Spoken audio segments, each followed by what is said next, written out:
When the case and could do a bit my dear baby force. Did not drink and sound with the Sika. Why a smart?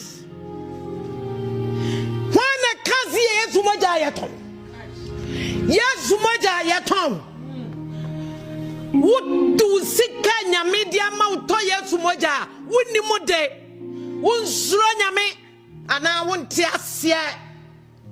I that's I won't tears yet, and I won't Sranya me, and I wouldn't you mode. Yes, yeah.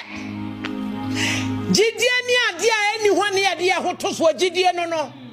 Who not dear, Gideon? Yes, Christo, no, you only pa bantia, what didn't fear your Samiansa. Mojana, you need Timuno, and no, a Timmy Sika, a Tia Trisoka, and no, a Timmy Toy and Freebron summon some, and no, a Timmy and Fahudia, and no, Netimi by a home. No, be the idea petits when near papa. Wunya nkopa amonska wa mo ahoodene na me se awere ho sa mo amono mo komanipa na mo nkoma awurade no wo kunu a wudidi atam na wo komanipa ya wode ade apeti nso ani aye kokoya akoma ni emframa na wo home na wo kono hwan na de ma wo be ma no a wo koma ne na de emframa na ma wada musuro nyame wate Yesu Mogya wo tone nya ye yanton wo timenton Gidie, I am Mujumadia Sumasam Cassia, I am Kununia, the treasure of heaven has been given to us. Swahimama, dear Subuyan Kurupona, and the Dandy Pabetanse. Mojana Uniano, home at Ahasakwa, I am Mujumadia.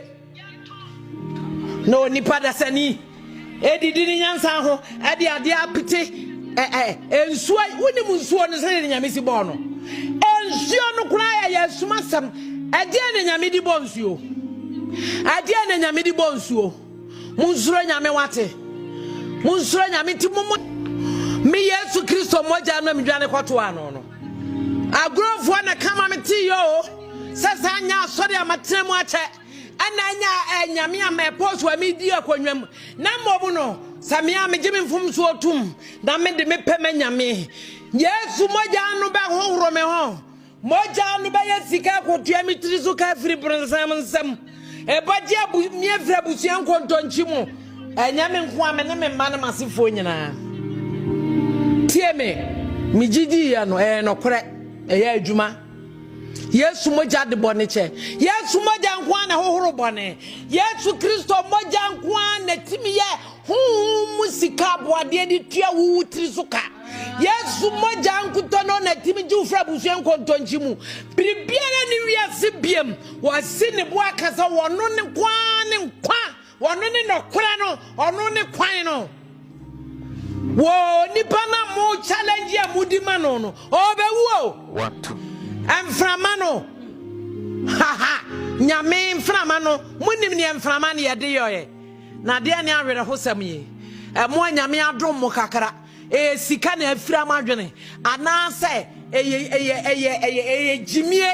anase eye ahomasoa sa wo kwama nipa sa bempediasa ya ne gu ne yam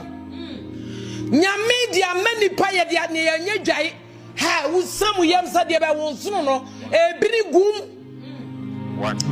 wo ba wo ban wo nipa wo stop watch the nyame nchen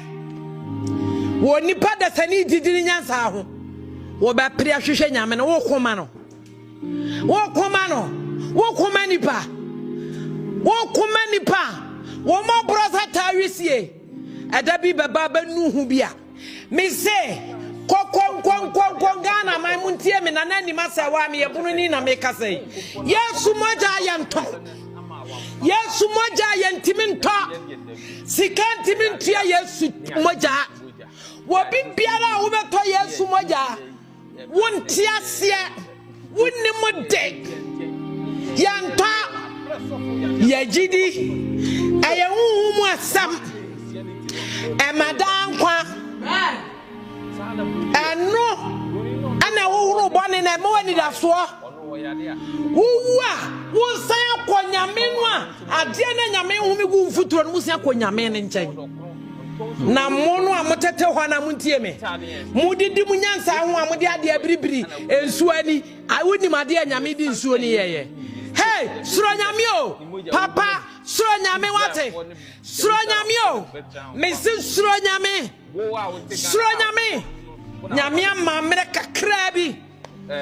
me nyame amabrewa pa na me bekasa akiro koda usumye so na hunu se Yesu Mogya ye to anya ye adom na di wa kiri no wodo wo mu kodegu jam suro nyame di nyame ni bu nyame na fere no Yesu Mogya ye nto eda mi firi mi pem de me homa Yesu no me se da mi firi mi pem de me homa Yesu no me ti abosu mu abayifo atwa me ho ahia na anu mi firi am de ka mo series me ba be duru so me ba be wu 27 minutes e wa wanchi ha wa wu pen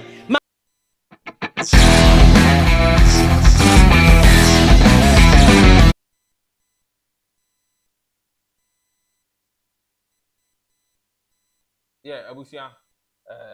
ha power extra na asem na ye mame abeka no na odofo me pese yedi hu nkomo kakra so yen a Christopher kama ye say ye magimie sebe minto sebe mpo ye magimie ni edam bi adidi ye mu too much Yesu Mogya hwan dien ebada ben nti se Christo ni yade o so ko hospital eme ye kohwe no dabi onko no afa Yesu Mogya no afa nkuto no afa dien no o de ye ne ho ebe wi akire nso no wo gu na sofo na ono ton Yesu Mogya ma no ton nkuto ton anka ton mango ton pe ma no ono wo yare a no afre doctor no afre nurse no ma ba fie no ma ba behwe no so wo na wo tonton wo to sa ne ma na ko sabe wajimi unim nyansa broni no di Kristosom ba ya bibire mu ha no e ma yen ye bagi di ye nti se ye kwa ye pese ye kire broni ni se ye nim Kristo no sone ono no broni be no yare a ono e be ko ne sofo wo be ko ne before se oma no oye ono num na ne ho nto no abra onko hospital adie kwa na se mo je Kristosom wo man mu na anu video bi e bae ye YouTube for nsem ti ye ntumi fa video no entuja oba tan a ne ba ewu pa wonu ahu se akola ewu na ode akola ya to sink no wo hwe Yesu Mogya gu no so no se ne sofo osom no na obo sofo ne din no wo hwe Yesu Mogya gugu akola hu abra wonim se akola ne wu na enye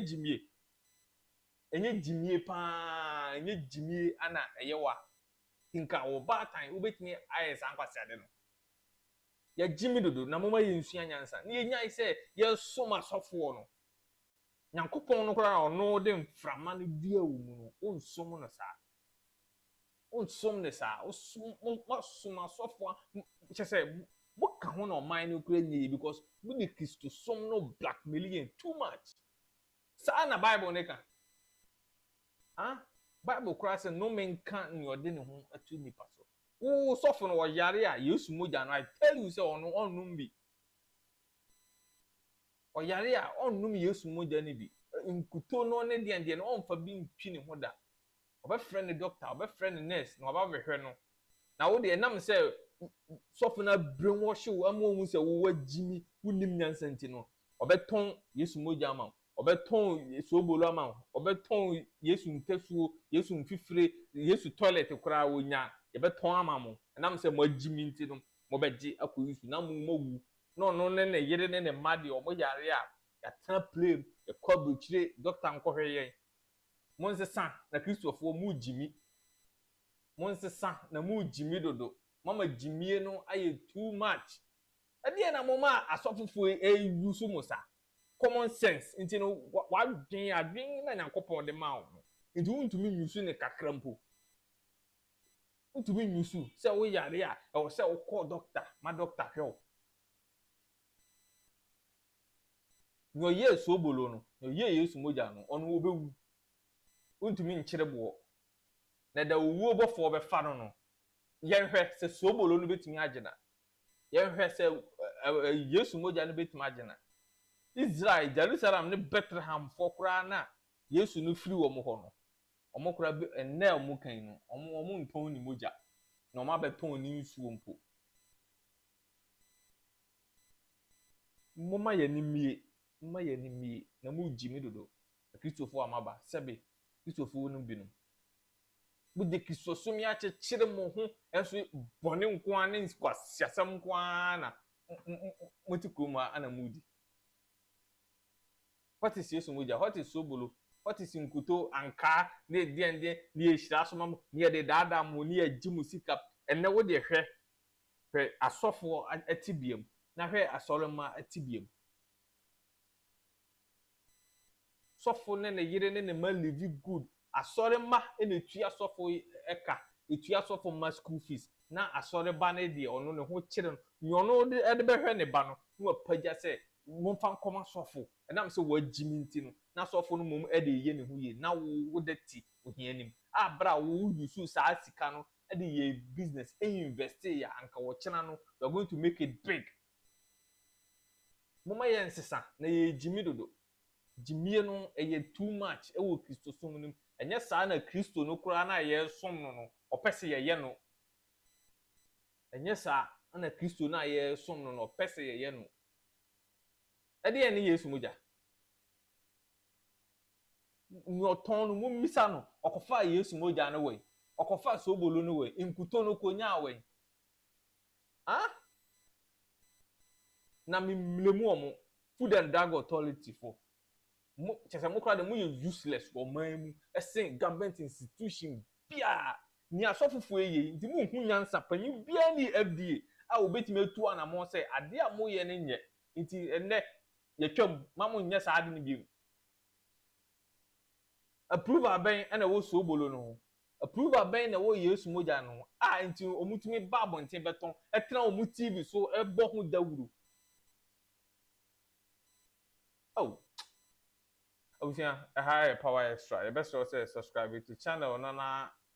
like your videos no. So never anytime be a DBB a be bro. Also